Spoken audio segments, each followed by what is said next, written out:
कितना उन्हें पढ़ना चाहिए, उनका जो परफेक्ट रोड मैप है वो आज हम डिस्कस करने वाले हैं। और मैं गारंटी देती हूँ कि 3 चीजें जरूरी हैं नीट 2025 क्रैक करने के लिए। सबसे पहले मैनिफेस्ट करना है, सोचना है that you will score more than 700 plus marks. कुछ बच्चे ऐसे होते हैं, बहुत पढ़ाई करते हैं, बहुत कोशिश करते हैं, लेकिन बोलते हैं मैम एग्जाम में मार्क्स नहीं आए। वो कौन कौन सी चीजें हैं जो हर उस नीट एस्पिरेंट में होनी चाहिए जो नीट 2025 में 700 प्लस मार्क्स स्कोर करना चाहता है। Hello everyone, this is Ayushi Khandelwal, zoology NEET educator at PW Vidyapeeth Kota. आज हम रोड मैप डिस्कस करने वाले हैं। जो लास्ट के 6 महीने होते हैं ना, उसमें नीट एस्पिरेंट्स को समझ नहीं आता है कि मुझे कितना पढ़ना चाहिए, कौन सी सब्जेक्ट को कितना टाइम देना चाहिए, कितने क्वेश्चंस करने चाहिए। आज वही सारी क्वेरीज हम इस सेशन में सॉल्व करने वाले हैं। लेकिन इससे पहले मैं कुछ कहना चाहती हूँ कि जो बच्चों ने अभी तक बिल्कुल स्टडी स्टार्ट नहीं की है, मतलब उन्होंने अभी तक प्रिपेयर करना ही चालू नहीं किया है नीट के लिए, तो आज मैं ऐसा बेटा कोई रामबाण नहीं देने वाली हूं कि 6 महीने में आप 700 प्लस मार्क्स स्कोर कर लेंगे। आज का वीडियो स्पेसिफिकली उन बच्चों के लिए है जो पिछले टाइम से बहुत मेहनत कर रहे हैं और लास्ट के 6 महीने में उनकी स्ट्रैटेजी क्या होनी चाहिए, कितना उन्हें पढ़ना चाहिए, उनका जो परफेक्ट रोड मैप है वो आज हम डिस्कस करने वाले हैं। और मैं गारंटी देती हूं 100%, ट्रस्ट मी, अगर आपने ये रोड मैप फॉलो कर लिया तो you will score more than 700 marks in NEET 2025। लेकिन शर्त ये है कि जो भी चीजें मैं बताऊंगी वो सिर्फ आपको सुननी नहीं है, वो आपको अपने स्टडी रूटीन में इनकलकेट करनी है, आपको वो सब चीजें फॉलो करनी है। सबसे पहले एक बेसिक सा क्वेश्चन, नीट और जेई में क्या डिफरेंस है? जब भी आप गूगल करोगे difference between NEET and JEE, तो गूगल आपको सीधा बताएगा कि JEE is one of the toughest exams all over the world. लेकिन अगर आप सोचोगे तो नीट का एग्जाम जेई से थोड़ा ज्यादा डिफिकल्ट है। कैसे? 720 आउट ऑफ 720 मार्क्स लाने के बाद भी एम्स नहीं मिलता है बच्चे को। अब 721 मार्क्स लाना तो पॉसिबल नहीं है, इसीलिए this exam is more tougher as compare to JEE. लेकिन किस रेस्पेक्ट में? In the respect of accuracy and speed. NEET में पूरा गेम सिर्फ 2 ही फैक्टर्स का है। पहला फैक्टर है एक्यूरेसी और दूसरा फैक्टर है, पहला फैक्टर है एक्यूरेसी और दूसरा फैक्टर है आपकी स्पीड। आप किस स्पीड से अपने क्वेश्चंस को अटेम्प्ट करते हैं। जो भी नीट का एस्पिरेंट होता है उसमें 3 चीजें होनी चाहिए, या फिर हम ऐसा कह सकते हैं कि 3 चीजें जरूरी है नीट 2025 क्रैक करने के लिए विद 700 प्लस मार्क्स। सबसे पहली चीज है बेटा सिलेबस कंप्लीशन। आपका सिलेबस अगले 6 महीने में टाइम पे कंप्लीट होना चाहिए। वैसे तो शायद ऑलमोस्ट बच्चे कंप्लीट कर चुके होंगे, लेकिन कुछ बच्चे ऐसे होंगे जिनका सिलेबस कंप्लीट नहीं हुआ। अगले 6 महीने में हमें सिलेबस भी कंप्लीट करना है। दूसरी और तीसरी चीज जो हमें करनी है बेटा, दूसरी चीज हमें करने हैं नंबर ऑफ क्वेश्चंस, क्योंकि इट इज साइंटिफिकली प्रूव्ड, आप जितने क्वेश्चंस करोगे आपका ब्रेन उतनी जल्दी एग्जाम सेंटर में प्रोसेस करेगा, और जितनी जल्दी ब्रेन प्रोसेस करेगा उतने ज्यादा आपके सक्सेस के चांसेस ज्यादा हैं। तो number of questions is directly proportional to the success you will get. And the third thing that matters the most is mock test. आप जितने मॉक टेस्ट अटेम्प्ट करेंगे, जितने पेपर आप देंगे, जितने आप सैंपल पेपर्स, जितने आप मॉक टेस्ट देंगे, उसी के साथ साथ आपके पेपर अटेम्प्ट करने के तरीके में कंटिन्यूअसली चेंजेस आएंगे, जो कि आपको खुद फील होगा। अब 6 महीने हैं और 6 महीने में ये तीनों चीजें कंप्लीट करनी है, वो भी चारों सब्जेक्ट की, physics, chemistry, zoology, botany, along with questions, mock test and syllabus completion. तो हम एक काम करते हैं, हम हमारे अगले 6 महीने को 4 फेजेस में डिवाइड करते हैं। 4th फेज, वैसे तो आपका एग्जाम फेज होने वाला है, तो मेन हमारे 3 ही फेजेस होंगे जिसमें हमारी प्रिपरेशन चलेगी। आज से नीट 2025 होने में 6 महीने बचे हुए हैं। सबसे पहले फेजेस में तो हम डिवाइड कर देंगे, लेकिन कोई भी नीट का एस्पिरेंट है उसमें 2 चीजें होना सबसे ज्यादा जरूरी है। पहली चीज जिस पे आपकी सक्सेस डिपेंड करेगी वो है मैनिफेस्टेशन, सोचना। अगर आप सोचोगे कि मुझे नॉर्मल सा गवर्नमेंट मेडिकल कॉलेज मिल जाए, मैं वहीं से एमबीबीएस कर लूंगी, तो वही मिलेगा। लेकिन अगर आप सोचोगे कि मुझे 700 प्लस मार्क्स स्कोर करके टॉप मोस्ट मेडिकल कॉलेजेस में जाना है, तो वो मिलेगा। इसीलिए सबसे पहले मैनिफेस्ट करना है, सोचना है that you will score more than 700 plus marks. इसके लिए आप अपनी स्टडी टेबल जहां पे भी आप पढ़ते हैं वहां पे एक पेपर शीट लगाइए और उसके ऊपर लिखिए I will score 700 plus marks in NEET 2025। Write these words on the paper, आपको वो होते हुए दिखेगा। और दूसरी चीज जो कि सबसे ज्यादा जरूरी है वो है कंसिस्टेंसी। अगर आप कंसिस्टेंट नहीं हैं, अगर आप डेली नहीं पढ़ते हैं, अगर आप अपनी सब्जेक्ट को टाइम नहीं देते हैं, तो 1-2 दिन पढ़ने से कुछ नहीं होता। हम सबके साथ ऐसा होता है, 1-2 दिन पढ़ते हैं, 5-6 दिन नहीं पढ़ते, फिर 2-3 दिन लग के पढ़ते हैं, फिर 6-7 दिन नहीं पढ़ते। लेकिन ऐसे आप नीट 700 प्लस मार्क्स के साथ स्कोर नहीं कर सकते। आप में कंसिस्टेंसी होनी चाहिए। नीट में 25 लाख बच्चा बैठता है, अगर सबके जितना ही आपको अचीव करना है तो उतनी मेहनत कर लो जितना सब कर रहे हैं। लेकिन अगर 25 लाख से अलग कुछ अचीव करना है तो अलग कुछ चीजें करनी पड़ेंगी। आपको अपने रूटीन में कंसिस्टेंसी लानी पड़ेगी, और अगर आप नहीं करोगे तो कोई और कर लेगा, लेकिन कोई तो करेगा। हर साल AIR-1 आती है, हर साल बहुत बच्चे 700 प्लस स्कोर करते हैं, लेकिन अगर आपने ये चीजें कर ली तो उनमें से एक आप भी हो सकते हो। इसीलिए we have to follow these strategies. फिर हम बात कर रहे थे कि हमारा जो अगले 6 महीने होने वाले हैं उनको हम डिवाइड करेंगे 4 फेजेस में, जिसमें से 4th फेज हमारा एग्जाम फेज है। तो बेसिकली हम स्टार्टिंग के 3 फेजेस के बारे में बात करते हैं। 6 मंथ्स को हमने डिवाइड किया फेज 1 में, that is your phase A, phase B में और फेज सी में। अभी नवंबर चल रहा है, नवंबर से लेके जनवरी तक का जो टाइम है उसे हम रखेंगे फेज 1 में। फरवरी का जो मंथ है उसे हम रखेंगे फेज बी में, और मार्च जो कि हमारे मार्च और अप्रैल का जो मंथ है उसे हम रखेंगे फेज सी में, या फिर ओनली मार्च को रख लेते हैं फेज सी में। अप्रैल में हम मॉक टेस्ट अटेम्प्ट करेंगे। फेज ए, फेज बी और फेज सी।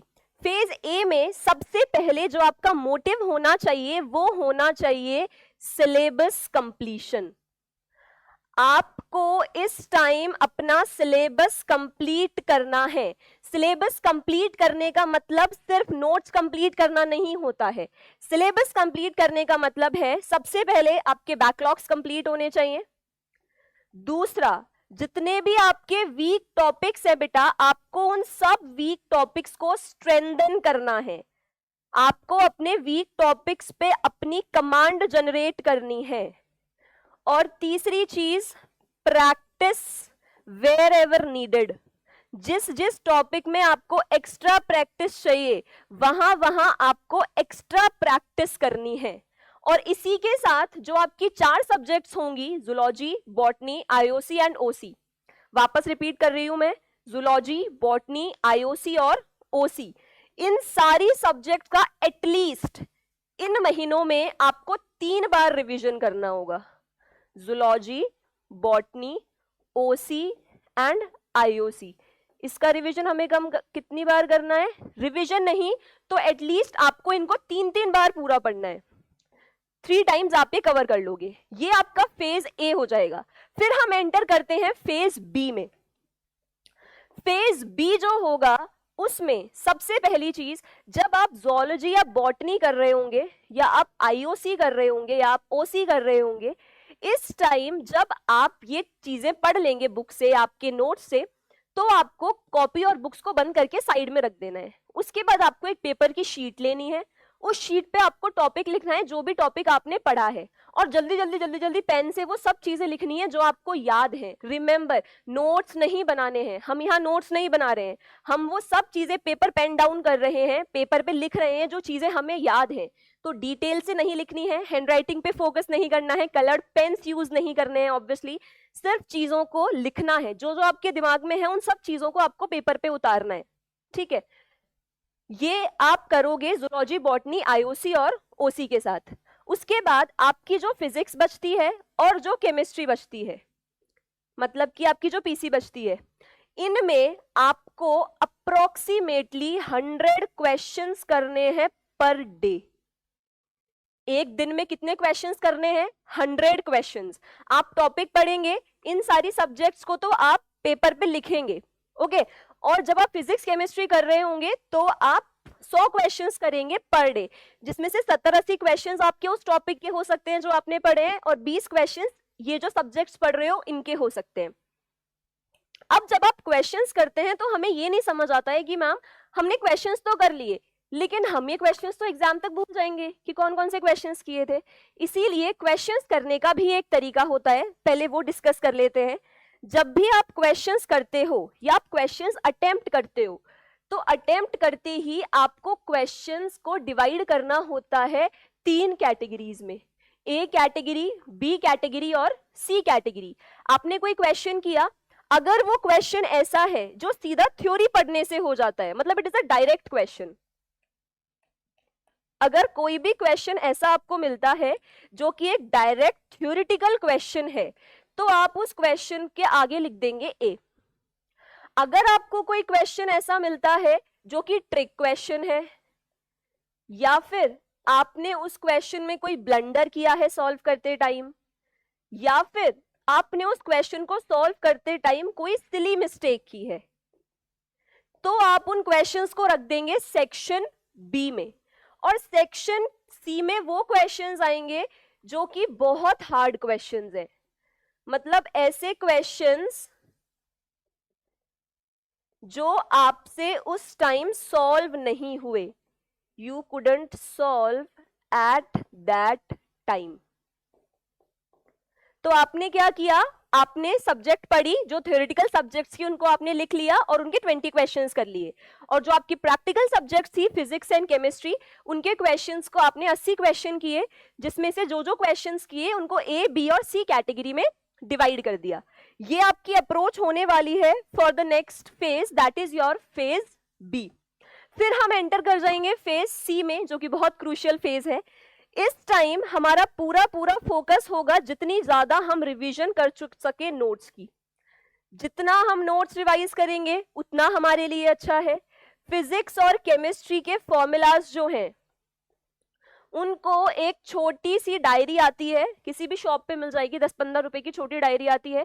उस छोटी डायरी में आपको ये फिजिक्स केमिस्ट्री के फॉर्मूलाज राइट डाउन करने हैं, ताकि जब आप नीट के पेपर से 1-2 दिन पहले उस डायरी को पलट के देखोगे तो वो क्वेश्चंस कहीं ना कहीं आपके माइंड में सेट हो जाएंगे। उसके अलावा आपको क्या करना है, आपको डेली रिविजन करने हैं, और रिविजन के साथ साथ ही जो बी एंड सी कैटेगरी के क्वेश्चंस थे आपको उन क्वेश्चंस को वापस से सॉल्व करना है। ए कैटेगरी हम सॉल्व नहीं करेंगे क्योंकि वो थ्योरेटिकल क्वेश्चंस थे, वैसे भी आपको आ जाएंगे। प्रॉब्लम आती है बी कैटेगरी और सी कैटेगरी में। बी कैटेगरी वाले क्वेश्चंस आपको लिख के सॉल्व नहीं करने हैं इस टाइम पे, सिर्फ आपको ये सोचना है इस क्वेश्चन में वो अप्रोच थी, ये ऐसे हो जाएगा, इसमें मैंने ये मिस्टेक की थी, ये मिस्टेक अब मुझे नहीं करनी है, यहाँ वो वाली गलती की थी उसकी जगह वो करना है। बी क्वेश्चन सिर्फ ऐसे करने हैं। लेकिन सी कैटेगरी वाले जो क्वेश्चन हैं ये आपको राइट डाउन करने हैं, ये क्वेश्चंस आपको वापस लिख के सॉल्व करने हैं, क्योंकि ये वो क्वेश्चंस थे जो आपसे पहले सॉल्व नहीं हुए थे। तो ये जो पहले सॉल्व नहीं हुआ वो एग्जाम में भी सॉल्व नहीं होगा, उसके चांसेस ज्यादा है। कभी कभी हमारा लक अच्छा होता है कि हमसे सॉल्व हो जाता है, लेकिन चांसेस हैं कि नहीं होगा, इसीलिए हम इनके घर से प्रैक्टिस करके जाएंगे। फिर आता है आपका फेज 4, जो कि पूरा आपका मॉक टेस्ट ओरिएंटेड फेज होने वाला है, जो कि आपका फेज डी है, that is totally mock test oriented. इसमें हमें maximum number of mock test देने हैं, और कितने मॉक टेस्ट देने हैं, we have to give 3 mock test per week. एक वीक में आप कितने मॉक टेस्ट दोगे, 3 मॉक टेस्ट। मॉक टेस्ट आपको ए फेज में भी देने हैं, बी में भी देने हैं और सी में भी देने हैं, लेकिन हम इनमें मॉक टेस्ट का नंबर कम रखेंगे। फेज 2 में हम रखेंगे 2 mock test per month. Phase B में हम मॉक टेस्ट बढ़ाएंगे, अब हम कर देंगे 1 mock test per week. Phase C में हम और मॉक टेस्ट बढ़ाएंगे, अब हम कर देंगे 3 mock test per week, sorry 2 mock test per week. और जब हमारा फेज 4 आएगा तो हम कर देंगे 3 मॉक टेस्ट पर वीक। अब जब आप 3 दिन मॉक टेस्ट दोगे तो आपके पास एक वीक के 4 दिन बचेंगे। इन 4 दिनों में जो आपने मॉक टेस्ट दिया है, इसमें आपने कौन कौन सी गलतियां की हैं, आपको रियलाइज हो जाएगा कौन कौन से आपके टॉपिक्स वीक हैं, कौन कौन सी चीजों पे आपको ज्यादा फोकस करना है, उन सब की आपको प्रैक्टिस करनी है। इसके अलावा आपको सबसे ज्यादा प्रैक्टिस करनी है डायग्राम्स की लेबलिंग, क्योंकि नीट में आजकल डायग्राम्स के क्वेश्चंस भी आते हैं, इसलिए हमें डायग्राम्स के क्वेश्चंस या लेबलिंग पूरी प्रैक्टिस करनी है। हम रेगुलर मॉक टेस्ट दे रहे हैं और हम जो मॉक टेस्ट में गलतियां कर रहे हैं उनकी हमें, उन टॉपिक्स की हमें वापस से प्रैक्टिस करनी है। और बाकी सब चीजें ऑलरेडी आपके ब्रेन में सेट हो चुकी होंगी, क्योंकि आप लिख लिख के भी पढ़ चुके हो, फिर आप क्वेश्चंस भी कर चुके हो, आप मॉक टेस्ट भी दे चुके हो, और लास्ट में आते आते आपने एक और बार पूरा रिवीजन कर लिया है। फिजिक्स केमिस्ट्री के फॉर्मूला आपने राइट डाउन कर लिए हैं, बी और सी कैटेगरी के क्वेश्चंस भी आप सॉल्व कर चुके हो, और लास्ट में आते आते आप बहुत ज्यादा मॉक टेस्ट दे चुके हो। कुछ बच्चे ऐसे होते हैं, बहुत पढ़ाई करते हैं, बहुत कोशिश करते हैं, लेकिन बोलते हैं मैम एग्जाम में मार्क्स नहीं आए। क्यों? क्योंकि उन बच्चों को एग्जाम फोबिया था। जब वो पढ़ रहे थे तो एवरीथिंग वाज चिल, लेकिन जब वो बच्चे एग्जाम सेंटर में जाके बैठते हैं, उस एनवायरनमेंट को फेस करते हैं, तो वो डरते हैं। इसीलिए हमने मॉक टेस्ट लिए, क्योंकि हमने टेस्ट सीरीज ज्वाइन की, और ऐसी टेस्ट सीरीज ज्वाइन करनी है जिसमें कम से भी कम नहीं तो 10 से 15 हजार बच्चे जो टेस्ट सीरीज लेते हो, या फिर हजारों बच्चे वो टेस्ट सीरीज लेते हो, ताकि आपको अपनी ऑल इंडिया रैंक पता चलेगी कि मैं ऑल इंडिया में ऑल ओवर एग्जिस्ट कहाँ करता हूँ या करती हूँ। आप टेस्ट सीरीज से आप मॉक टेस्ट दे लोगे। क्या क्या कैरेक्टरिस्टिक बताई थी मैंने नीट एस्पिरेंट की? सबसे पहला था सिलेबस कंप्लीशन, वो हमने अगले 6 महीने में कर लिया। नंबर ऑफ क्वेश्चंस, जो कि हम बहुत कर चुके हैं, डेली के 100 क्वेश्चन करना बहुत होता है, जितने क्वेश्चन करोगे उतनी ज्यादा सक्सेस के चांसेस हैं। और तीसरा था पैरामीटर मॉक टेस्ट भी हम इनफ दे चुके हैं। तो हमारे अंदर जो डर बैठा हुआ था, जो चीज बाकी के 25 लाख बच्चे नहीं कर रहे हैं, वो चीजें अगर हमने अपने स्टडी रूटीन में इनकलकेट कर ली तो हमारे सक्सेस के चांसेस उन बच्चों से कहीं ज्यादा बढ़ जाते हैं। इसके साथ एक और जो मैं पर्सनल एडवाइस आपको देना चाहूंगी, हमारे पास समझ में नहीं आता कि इतना सा दिन है, इतनी सारी चीजें कैसे होंगी, कैसे सारी सब्जेक्ट्स पढ़ी जाएंगी। इसके लिए मेरे पास आपकी एक और ट्रिक है, आप सुबह जल्दी उठना स्टार्ट करो, वेकअप अर्ली। अगर आप जल्दी उठोगे तो यू विल फील कि आपका दिन, आप उठते 10 बजे हो, 11-12 बजे पढ़ने बैठते हो, आधा दिन तो वैसे ही निकल गया। Start waking up at 4 to 5 AM, सुबह 4 से 5 बजे उठना चालू करो, यू विल फील कि आपको ऑटोमेटिकली दिन बहुत बड़ा लगेगा। और एक और सबसे इंपॉर्टेंट चीज है बेटा, स्टॉप कंपेयरिंग योरसेल्फ। लोगों से खुद को कंपेयर करना बंद कर दो। नीट आपकी अपनी जर्नी है, आपको अपनी सक्सेस पे फोकस करना है, आपको अपनी सीट अचीव करनी है। कोई क्या कर रहा है, कोई कितना कर रहा है, उससे अगर मतलब रखोगे तो खुद की जर्नी एंजॉय नहीं कर पाओगे, खुद जो करना चाहते हो वो नहीं कर पाओगे। इसीलिए stay connected to your routine, stay connected to your teachers, जो वो बताएं उतना करो, बाकी बच्चों पे फोकस मत करो। हो सकता है कोई बच्चा पिछले 3 साल से प्रिपेयर कर रहा है, तो उसकी पढ़ने की स्ट्रैटेजी अलग होगी, उसको आपसे ऑब्वियसली थोड़ा सा ज्यादा आता होगा, लेकिन अगर आप ये फॉलो कर लोगे तो आपको इतना जरूर आ जाएगा कि आप नीट में 700+ मार्क्स स्कोर कर लोगे, for sure, trust me on this. क्योंकि नीट में it is a very simple strategy कि नीट में total number of chapters divided होते हैं। फिजिक्स के चैप्टर्स अलग होते हैं, केमिस्ट्री के होते हैं, और बायो के चैप्टर्स होते हैं, है ना। फिजिक्स के हमारे पास टोटल नंबर ऑफ चैप्टर्स होते हैं 29, केमिस्ट्री के होते हैं 22, और बायो में हमारे पास होते हैं 32 चैप्टर्स अप्रोक्सीमेटली।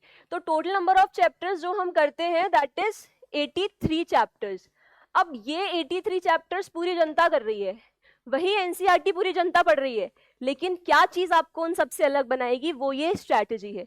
इसीलिए बेटा प्लीज इस स्ट्रैटेजी को अपने रूटीन में एक बार इनकलकेट करो।